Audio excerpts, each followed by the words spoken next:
bien, votre понимаешь. Donc, elle va tout le temps dire ça. Je vais tout le temps dire ça parce que... Ужасно неудобно.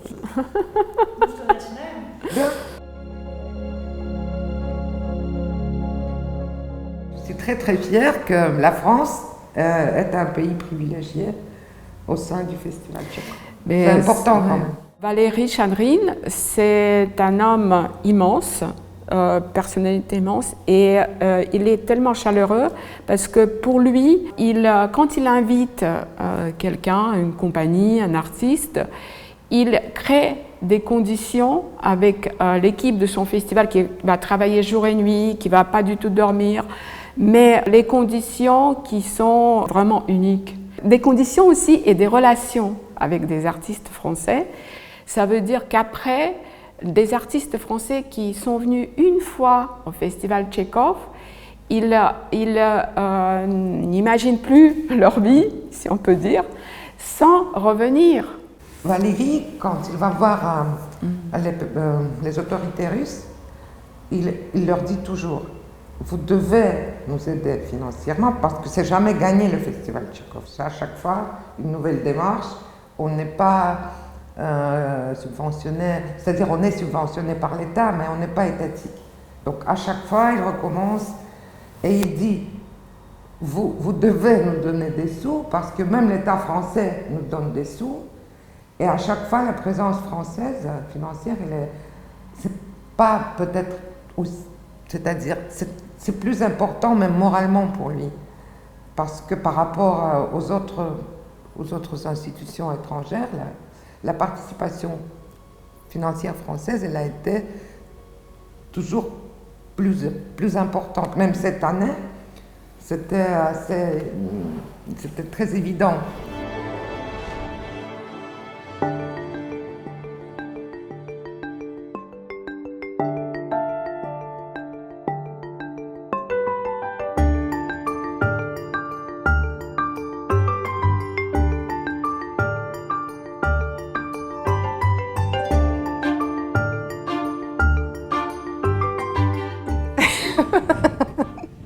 Un bon vin.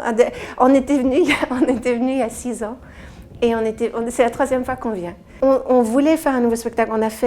On est très lente avec ma mère. C'est-à-dire qu'il y a eu Oratorio pendant 7-8 ans, il y a eu Murmure pendant 7 ans et celui-là vient de commencer il y a 1 an. Mais le déclencheur, c'était M. Chadrine qui lui a dit là, il est temps de faire un nouveau. Donc en gros, c'est à peu près tous les 7 ans. Mais je pensais qu'on reviendrait plus tôt. Donc je suis vraiment heureuse d'être ici. Le vent de l'Est. En fait, on est venu avec ce projet RAGE, R-A-G-E. C'est à l'initiative de l'Institut français qui nous a présenté au Festival Tchekhov. Et c'est un beau mariage en fait qui s'est fait assez simplement, mais d'une manière aussi un peu magique.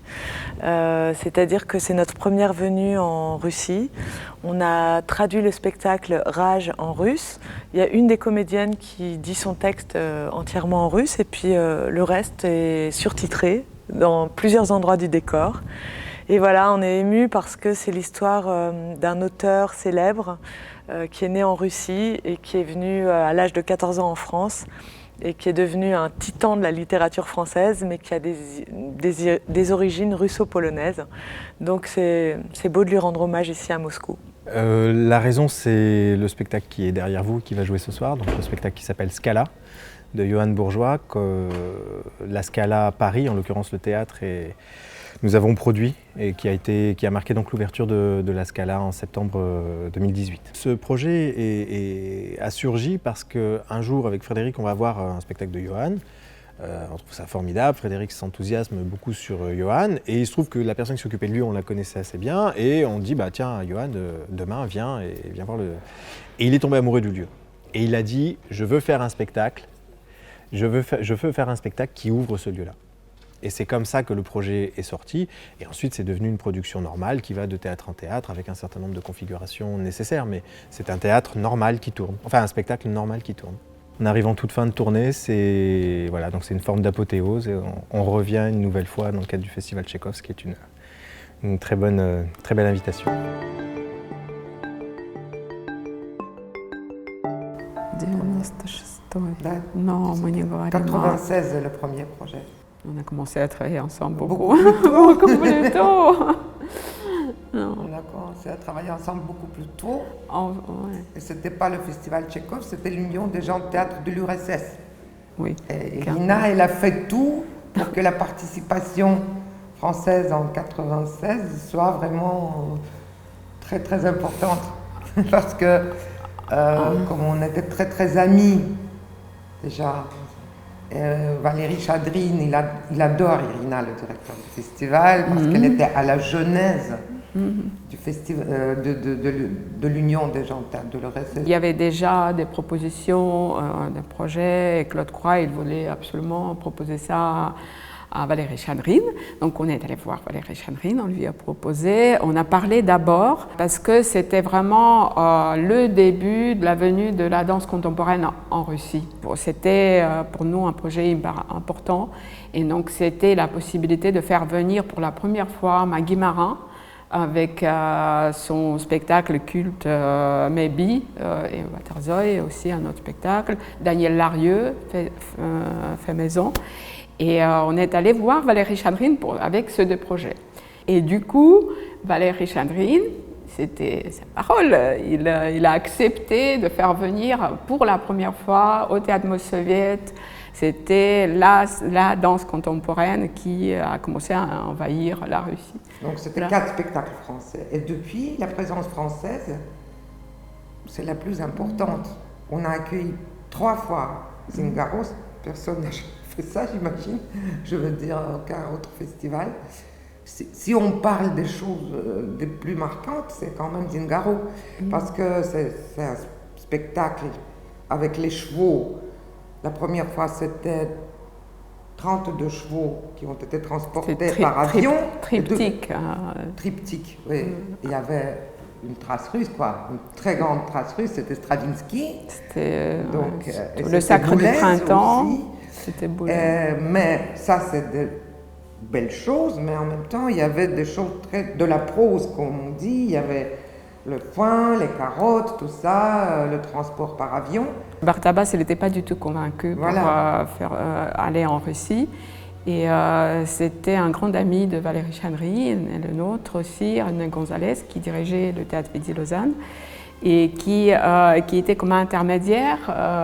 Il a appelé Bartabas, il a essayé de le convaincre. Et moi, j'entendais pas ce que disait Bartabas, mais j'entendais ce que disait René, qui disait « Mais c'est pas possible, c'est le plus grand festival dans le monde, le festival Tchekhov, tu es jamais allé, c'est pas possible. » Mais il dit « Ben non, mais ils vont trouver du foin pour tes chevaux. Des carottes. Mais il y aura des carottes, mais n'inquiète pas. » C'était un peu ça. Ils arrivent sur le site dans un très joli parc. On On a approfondi la Moskova pour mettre un bateau. Parce que l'équipe de Zingaro, il était à côté des chevaux, c'était très très beau. Sur le bateau. Là, j'étais la chair de poule quand j'y pense, mais en même temps, ils arrivent, il pleut toujours à verse sur le site, les chevaux, Bartabas, cavaliers et tout, et il y a Valérie Chadrine en personne, à 2h du matin, le grand directeur du grand festival en personne qui les accueille. Et c'est là que Bartabas mais il s'occupe d'abord, Bartabas, des chevaux, les gens tous mouillés, ils n'y pensent même pas. Les humains ne comptent pas. D'abord les chevaux. Ils les mettent dans les stalles et on leur donne à manger du foin, des carottes, pas hollandaises comme ils nous ont demandé, mais russes. mais là, quand il a vu Bartabas, que Valérie Chadrine est là, il a dit « J'ai jamais vu ça. Là, je vous fais une confiance totale. »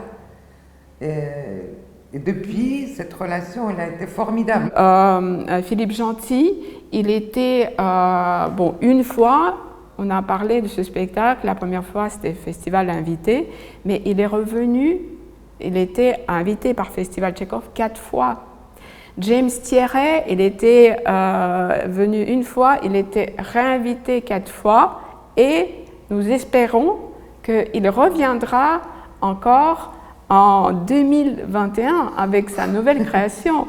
C'est plusieurs spectacles et même des grands théâtres comme la Comédie Française qui, pour le moment, donc étant venu une fois avec la forêt, une autre fois avec, c'était dans le cadre de l'année France-Russie, le mariage de Figaro. De la Sibérie à Kaliningrad. Voilà, et là, il n'y a pas longtemps avec Lucrèce Borgia. Donc, ils font confiance à Valérie, au Festival Tchekhov et les conditions et l'amitié aussi. Les souvenirs que j'en avais de la tournée de Mimur étaient magnifiques. Moscou, c'est un peu différent. J'ai l'impression d'une ferveur et qu'ils aiment beaucoup le théâtre, en tout cas. Et pour celui-là, on en a la 3e représentation et c'est un très bel accueil. Je suis très superstitieuse, donc j'attends de voir un peu comment ça va rester ou pas. Pour moi, un spectacle qui fonctionne, c'est vraiment si on a laissé un peu une trace, c'est de recevoir des commentaires plus tard. Ceci dit, le travail avec Victoria, on se dit toujours que le jour où on comprend exactement comment un de nos spectacles fonctionne, il faut qu'on passe au suivant. Donc, c'est constamment en recherche de ce que c'est.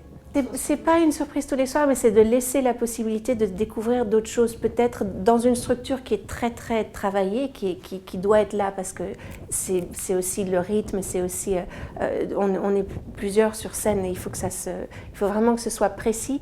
Mais à travers cette précision, c'est de laisser une fenêtre ouverte pour ce qu'on ne va pas contrôler et qui va être le plus intéressant dans tout ça. C'est vrai que ils aiment le théâtre et qu'on sent, c'est des beaux publics, quoi. Donc c'est toujours agréable de revenir. Au théâtre, le public fait beaucoup, hein, il fait au moins la moitié du travail.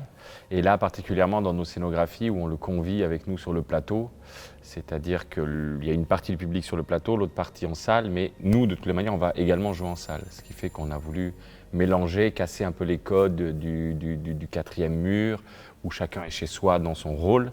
Là, on a eu envie de mélanger un peu, en hommage à Gary, qui mélangeait, qui était un homme un peu caméléon, jamais à l'endroit où on l'attendait. Et là, c'est pareil, on commence le spectacle, mais on n'est pas dans un spectacle frontal. Donc le rapport est évidemment direct avec le public, et là, avec le public russe, c'est assez fort. Parce qu'il très chaleureux. Ouais. Comme le disait Brice, l'action voyage à 360 degrés. Et du coup, on sent vraiment la température de la salle. C'est palpable, quoi. Il y a quelque chose d'assez charnel entre le public et le spectacle. Et là, malgré certaines barrières de la langue, on a senti beaucoup de rires, beaucoup de réactions. Oui, parce qu'ils voient le spectacle se fabriquer sous leurs yeux. Il y a 2 points de vue, effectivement. Et c'était un peu aussi pour rendre hommage à Gary, qui disait qu'il y a souvent une histoire et plusieurs points de vue, et ça dépend de quel côté on est. Et du coup, on n'a pas la même façon, la même vision de la même histoire. Et là, le public, sur le plateau, voit l'histoire se fabriquer. Il nous voit suer, il est très proche, il nous voit bidouiller, puisque le marionnettiste, c'est quand même un métier de bidouille. Et puis aussi, on est heureux de jouer dans ce théâtre, Vassiliev et Popov. Et pour nous, c'est un mythe, voilà, ce scénographe et ce metteur en scène. Et de jouer ici, c'est aussi une salle de théâtre qui casse les codes. D'abord qui est tout en blanc et qui est très ouvert avec des circulations hallucinantes. Et bon, ça allait très bien aussi à ce spectacle. Donc on est ravis de ce mariage de déraison. Je suis très fière que je fasse ce travail parce que c'est un très grand festival. C'est bien, on fait des choses capitales, quoi, importantes. Que ça continue et que les artistes français puissent venir et revenir pour sentir ce bonheur d'être là devant le public russe qui est très chaleureux et qui aime beaucoup les artistes qui viennent et qui reviennent après, et que nous, comme des petites mains, et on peut dire, puissions rester toujours au service de ces artistes et d'être avec eux, d'avoir ces moments de gratitude et d'un grand de bonheur, on peut dire. Non. До свидания. Привет. Spasiba bolshoi. Ça, c'est l'histoire de notre rencontre. On dit jamais la même chose, on n'est jamais d'accord, c'est pour ça qu'on est ensemble. Je vais finir par un mot très simple qui est Das Vidania.